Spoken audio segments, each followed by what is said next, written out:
Welcome to another day of Bhagavad Gita Sadhana, talking about some timeless concepts of spiritual wisdom as expounded by a poem that some will say is just a couple millennia old and some will say is several millennia old. But whatever length of time you ascribe to its existence, one thing we can take from this ascribing or even the Gita itself is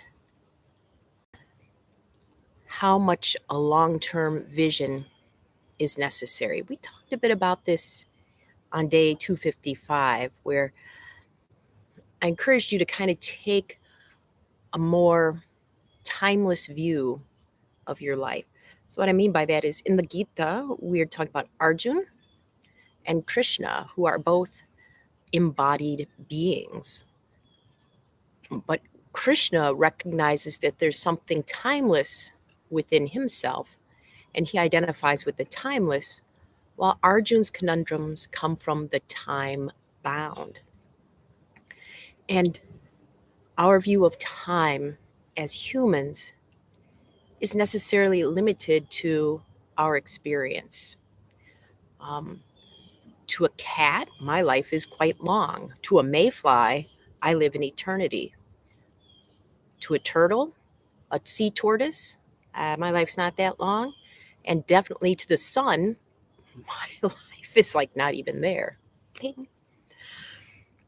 One of the things cultivating our spirituality does for us is cultivate an appreciation of the longer view, our ability to see that there is a longer view just outside of our limited existence. And I'm going to talk about this a bit today as we somewhat ease into chapter 9, which we've been working toward for a while. And one of the reasons this comes up is chapter 9 is basically entitled Raja Yoga, the kingly yoga. Well, many of us Westerners understand Raj Yoga as being described by Patanjali in their Yoga Sutras. But the Yoga Sutras were only written a few centuries ago compared to a couple of millennia ago for the Gita. And the Gita's view of Raj Yoga is quite different. And it's actually a little heady to wrap our minds around. So we'll explore that coming up. But one of the reasons I am mentioning this is, with us as humans, what's happening right now and in the recent history is just so important at the forefront of our minds.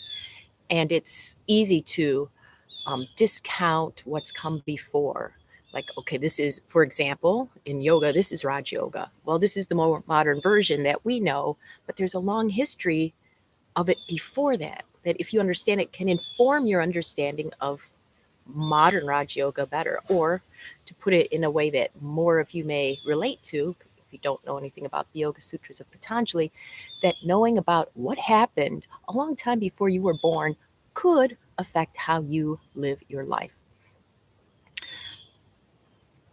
So today, I got an inspiration. I had an idea for, of course, the topic, but I'm going to request that today you try to take a slightly longer view. We talked about this, like I said, in day 255, a cosmic view of your life. That's super long. But today, can you notice an action that has effects on others beyond what you would assume? And that doesn't have to be like the whole universal time frame.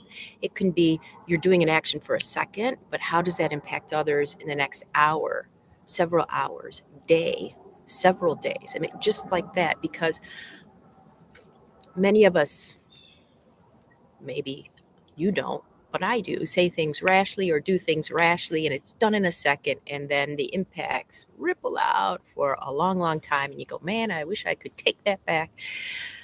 Well, part of the idea of the Gita is reminding ourselves that we have a longer impact on things than we think. A little pebble thrown into a calm lake ripples, right? Everything we do, from Raj Yoga especially, everything we think and feel ripples out. If we don't throw that pebble of disturbance in, that affects not just us, but countless creatures for a longer time than we can imagine. So today's inspiration is it's because of the holiday. Trash day was usually yesterday, it's today. And as I've been taking out my trash on a daily basis, one of my spider friends has built this beautiful web that hooks to the trash can lid. And I've been very mindful about just opening a little, sticking the trash in, and then shutting it so I don't disturb the web as much as possible. Well, today is trash day, which means I should be moving my trash can out and to the end of the street so the trash collectors can collect it and then bringing my trash back, right? Simple, easy, quick.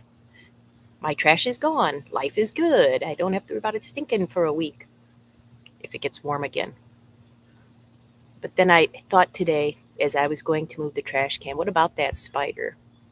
My act of convenience for today is going to affect that spider who's been hanging out in this beautiful web for well over a week. And what I've noticed too here is that these spiders, they change where their webs are every so often. So I realized, in a way, some of this power that I, as a human being, have in relation to other beings. That is, for my simple act of just pulling the trash can out, which would take a second, right? That spider's life is going to be affected for many days. His food supply, his nervousness. I mean, they get nervous. If you watch them when you disturb their web, they hide. They try to hide. So today I've decided I'm not taking the trash out. And this simple decision is helping me to see how other simple little decisions for my convenience can actually cause inconvenience or really impact others in a way that I don't intend but is negative.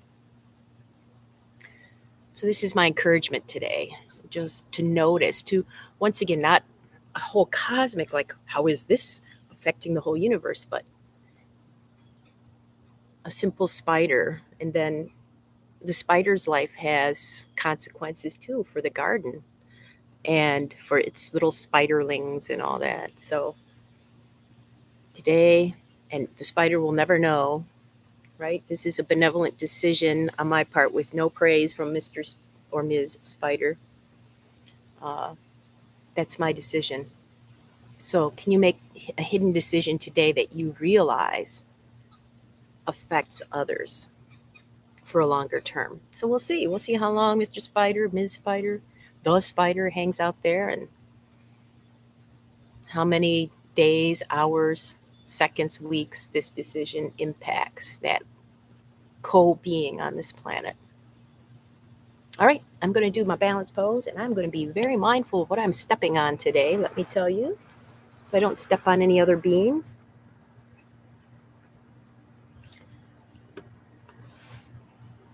Hello, Clematis.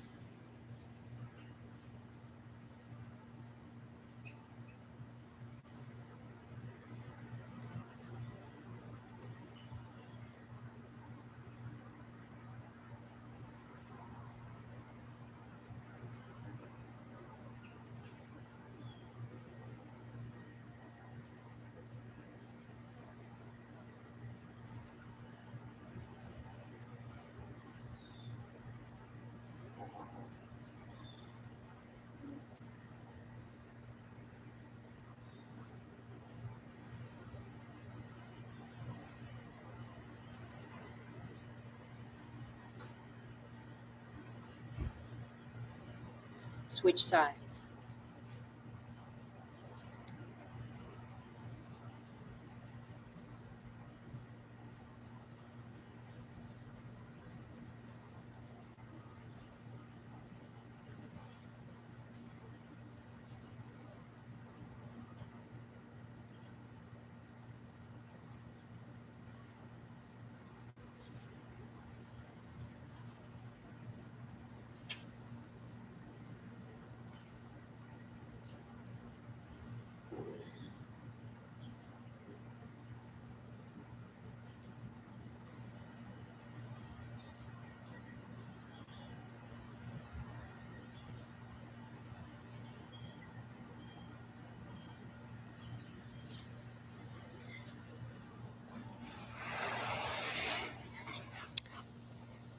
Let's contemplate for a moment.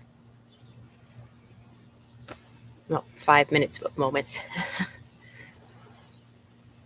Perhaps something that you could do today that will ripple out and impact people for a longer time than it takes you to do that action.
Welcome back.